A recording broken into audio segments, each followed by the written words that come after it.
Oasis Audio presents Softly and Tenderly by Sara Evans, read for you by Rebecca Gallagher. Chapter 1. Whisper Hollow, Tennessee.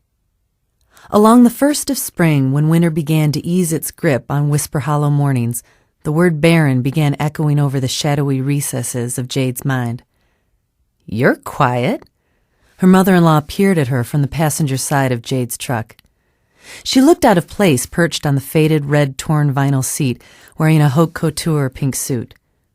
Thinking. Jade forced a smile just as the tires hit a bump in the road, jostling the passengers from side to side. June grabbed the dashboard. "Mercy me!" "Sorry." Jade urged the truck up the hill to Orchard House, her husband's childhood home. "You feel everything in this truck, no matter how new the shocks." Truck shocks aside, Jade had managed to hit all the holes today. Holes in the road, holes in her business, holes in her heart. With a slow exhale, she propped her elbow on the door and pressed her fingers against her forehead. Today it seemed that every woman who came into Jade's downtown shop was pregnant, nearly picked clean her retro maternity clothes. She'd been folding and hanging the remaining items when June called and asked Jade to give her a ride home. "It's beyond me why you still drive this old bucket of bolts, Jade. Why don't you just buy a new truck?" June brushed a piece of foam from the crumbling ceiling off her skirt. "You're a Benson now, a successful business owner in Whisper Hollow and Riverfront Chattanooga. Surely you can afford a vehicle better than this. Max would buy you a new one if you asked. I'm quite sure Your pink suit is beautiful. Did you get it on your girls' shopping trip in Atlanta?" June cut Jade a glance. "Paris, last spring. I figured I could risk wearing it another season." "Do I get dibs when it's out of season in 20 years? "Shug, this thing will be completely out of vogue in 3 months, and by the end of summer, sold at the club auction." June ran her hand along the 3/4 sleeve, finally smiling. Ever since Jade had picked her up from the Reed House Starbucks, she'd been fuming beneath a stone face. "So, Rebel got tied up with a case or something? Couldn't bring you home?" Jade asked. June had yet to say why she was stranded at Starbucks, and so steamed. "Oh, who knows? That man, he can be so self-focused. I specifically told Rebel that Honey Andover could not drive me up to the house when we returned from Atlanta. Her granddaughter's birthday party is up in Knoxville, so she wanted to get back on the road. So," June fiddled with the air conditioning vents, "Rebel agreed to meet me at Starbucks." "The truck doesn't have air, June." "Well, why not? Mercy, Jade, buy a decent truck. What's this thing, 100 years old?" 38. "So what happened with Honey? What's got you riled?" "Nothing happened with Honey. She dropped me off at the Reed House Starbucks like we planned, right by Benson Law, right by my husband's office where he agreed to be, but Rebel's nowhere to be found." "You tried his cell?" "I'm angry, not addled, Jade. I called his cell and his office. Gina didn't know where he was, and if she doesn't know, he's gone. Vanished into thin air." June twirled her hands in front of her. "Maybe Reb hit the golf course, taking a break from the class action suit the firm's been handling. That case has Max preoccupied and bleary-eyed." "Nice try, Jade, but Reb hasn't worked a case in years. He just oversees. Charms. Asks a few tough questions in court when they want to intimidate someone." June snatched her handbag from the seat and stuffed it into her lap. "He's probably schmoozing someone in the governor's office, hoping he'll get a special appointment should one ever open up." "Reb has political aspirations?" Jade crested the hill and rounded the bend toward the Bensons' white brick estate. "Jade, have you learned to tune out his ramblings already? Reb wants to run the universe from his throne on the moon." A fawn suddenly leapt onto the road from a cluster of trees tucked into the curve of the bend. Jade hammered the clutch and brake. "Sakes alive!" June smacked the dashboard with her Gucci bag. Stiff-arming the steering wheel and mashing the brake, Jade winced as the truck drifted into a blinding patch of sun. Anticipation drilled a hole between her ribs. When there was no impact, breath exploded from her lungs. Just beyond her windshield, a black-eyed doe and her 2 spotted fawns crossed the road into the woods on the other side. My heart is thumping in my throat. June spanked the dash grit from the smooth leather of her handbag. Can you imagine if you'd not seen? I wouldn't have been able to sleep for a week. Jade watched the doe as she led her young to the other side, her head high, her steps neat and sure. Jade pressed the clutch and shifted into first with a final glance at the creature. In the grass just beyond the trees, the doe turned and fixed her polished gaze on Jade. Yes, I know. A motor roared and the doe dashed into the trees the moment a car whizzed around the bend. Farrell Lawrence, June said. She's got a lead foot. Run, girl, run. Jade eased off the clutch and the truck chugged up the last few feet of the hill, the heart of the doe and the sensation of beauty resonating within her. The Benson's foyer was cold. Jade shivered as she followed June inside, carrying a few of the bags and boxes her mother-in-law had collected from 3 days of shopping in Atlanta with Honey. Constance? June clicked the table lamp. The soft yellow light caught the gloss and glimmer of the polished mahogany. The wood grain matched the banister of the sweeping, curved staircase that spilled from the second floor into the Italian marble foyer. You here, Constance? Jade dropped the packages at the base of the staircase, rubbing the bend of her arm. What did you buy? Bricks? She peered into the Neiman Marcus bag. Christian Louboutins? Don't you have like 4 pairs already? Jade sat on the bottom step and lifted the lid off the shoebox, inhaling the sight of dark red patent leather heels. Wow. And now I have 5 pair. June scouted the formal living room for signs of life. I bought them for the club's Christmas ball. Reb? Constance?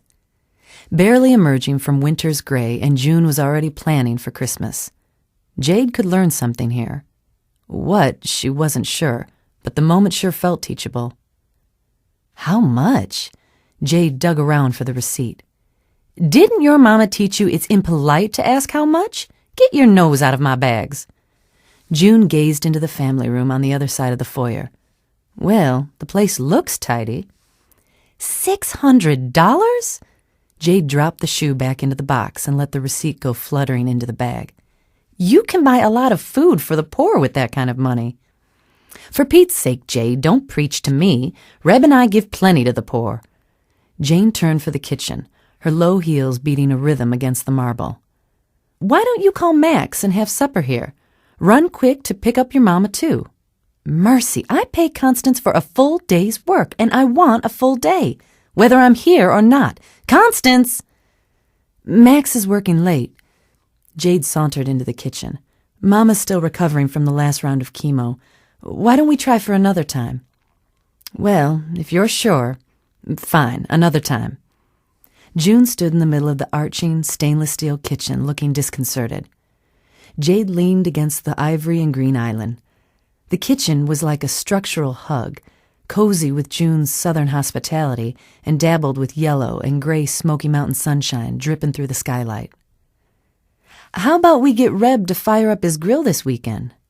He'd love that. We can thaw the Kobe steaks. June opened the fridge and then closed it without looking inside. I am sorry Beryl's not feeling well. Tell that mama of yours I'll be over tomorrow for a game of hearts. She'd like that. June? Jade peered into her pinched eyes. Are you okay? Of course I'm okay. I've just been shopping for 3 days. Now, how about some hot tea? The house is freezing. June walked over to the basement door. Constance? June shoved the door closed. That girl? I'm docking her pay a whole day. Why don't you hear her out first? Jade slipped onto one of the island chairs and watched June fill the kettle with water and drop it onto the stove with a clank. It was nearly 5. Jade would have to leave after this cup of tea to get Mama's dinner. The latest round of chemo had zapped her energy more than the previous treatments. She slept most of the day, eating only when Jade urged her. Leukemia was a cruel taskmaster. June set 2 mugs in front of Jade. So, what's new with you in the 3 days I've been gone? Have you and Max made any decisions? June never hesitated to dig around in Jade's life, prying open internal windows. Didn't Honey empty June of all her idle words? Didn't the woman just want to relax in a hot bath, order a Mario's pizza, and curl up with Rebel and a good TMC movie? A decision? In 3 days? I've hardly seen him. Her sorrow over the plethora of pregnant shoppers at the Blue 2 this afternoon surfaced, gasping for air. Perhaps June had a right to know if she would ever be a grandmother. Or not. Jade's private life with Max was private. And if Jade was barren, then she needed to deal with that first, on her own, without her mother-in-law peering into her heart. What about a surrogate? The Bidwells had great success. Or without offering myriad unwanted solutions. June, please. Max and I have talked ad nauseum about the options. Jade pressed her fingers into the taut muscles along her shoulders and propped her elbows on the light-kissed granite countertop. I can get pregnant. I just can't stay pregnant. And I'm sorry, but I'm not open to using another woman's womb. It would be like having an affair, inviting another woman into our marriage. Either Max and I make a baby together, or we don't have a biological child. Then you'll adopt. June set tea bags and sweeteners on the island. Jade exhaled. If and when we decide.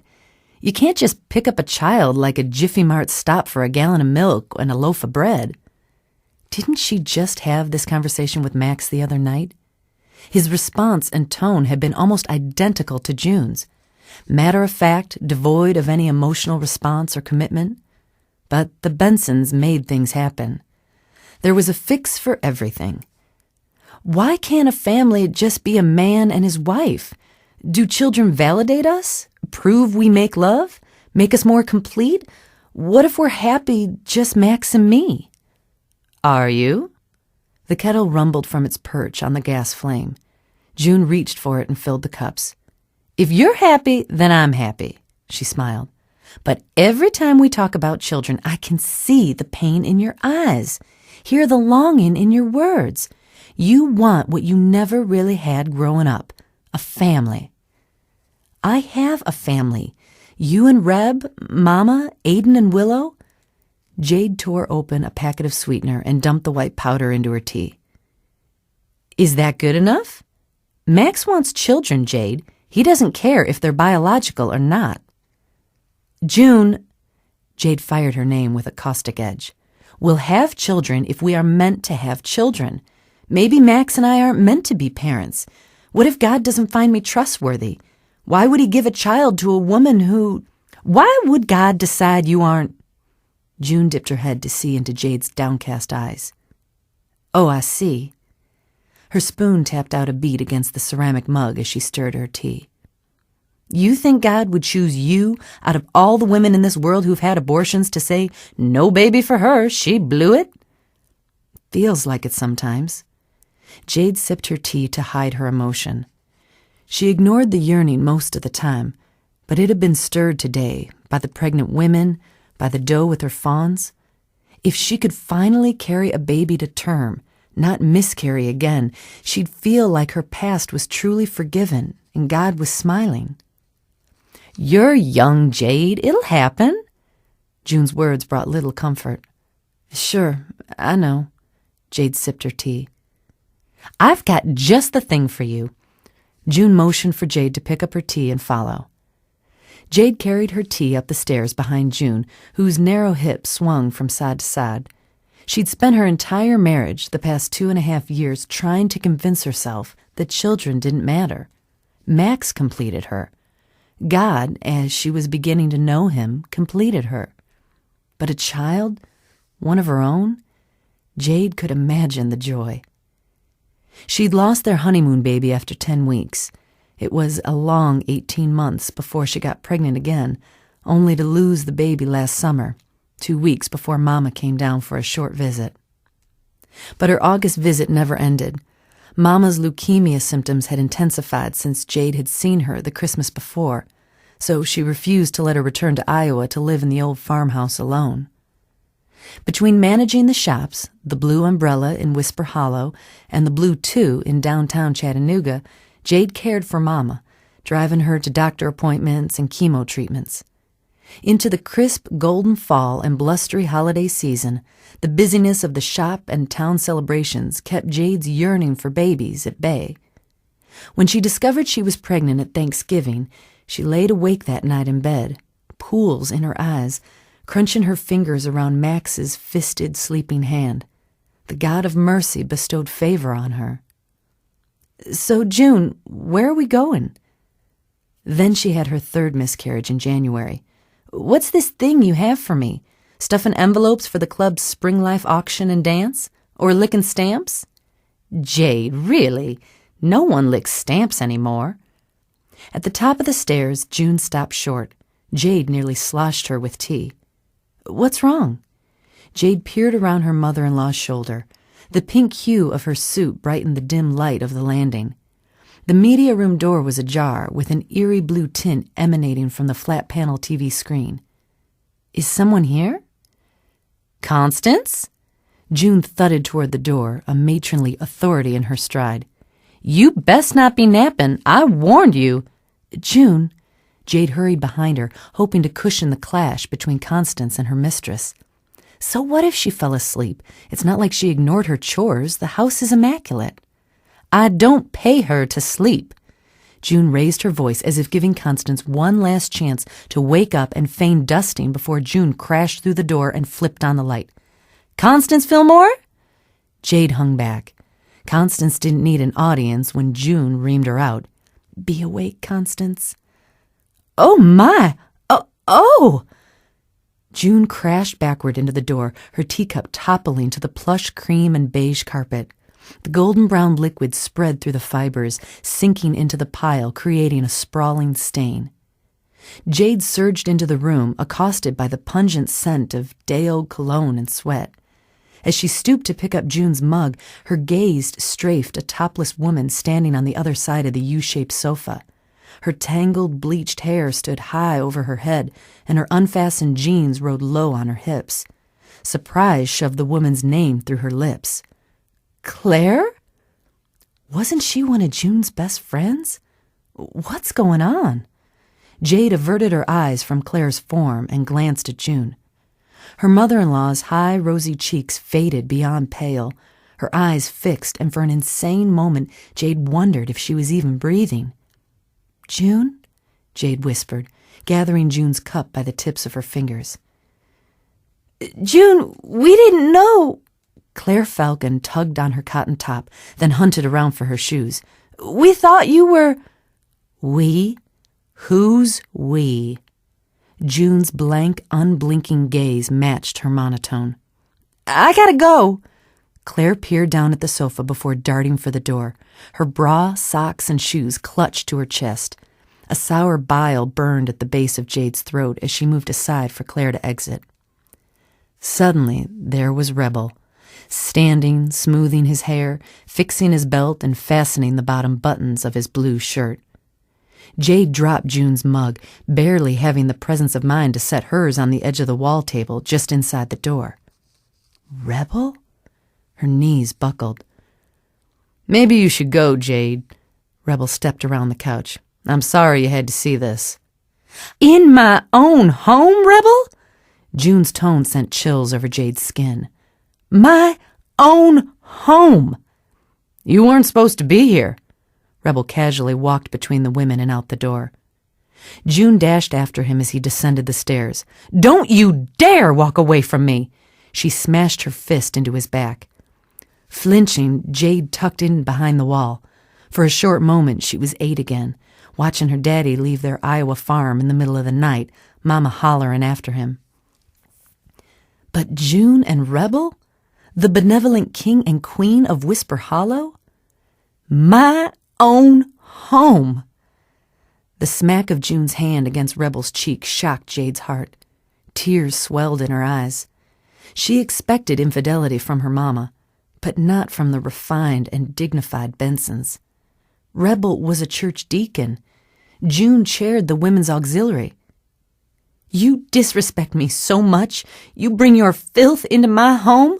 41 years, Rebel. I've been faithful and—" Back to the wall, Jade slid down until her bottom hit the hardwood. 41, June? Are you sure you want to stick with that number?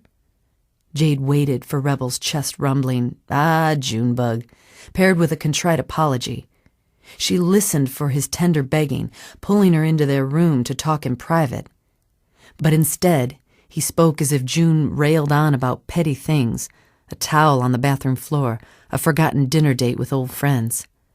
"I don't deserve this, Rebel, not in my own home. Where's Constance?" "I sent her home. Didn't need her interfering." "Never again, you hear me?" June's voice rose with command. She would be obeyed. "Never in my home. Do you hear me, Rebel Benson?" Dread filled Jade's belly. Never again? Max never mentioned his dad's affairs. A door slammed, footsteps hammered down the stairs and tapped across the marble. "Jade?" June's call carried up from the foyer and bounced around the hollow pockets of the second floor. She couldn't move. "Jade!" Pushing off the floor, Jade scrambled for the stairs. She peered at June as she inched her way down. "You might want to keep this to yourself." June gripped her hands together at her waist, squeezing her fingers. "To myself?" The chill of the encounter lifted, but her bones rattled beneath her skin. "What are you saying? Max doesn't—" "Jade, you heard me." June's olive green eyes pleaded, red and swimming. "To yourself."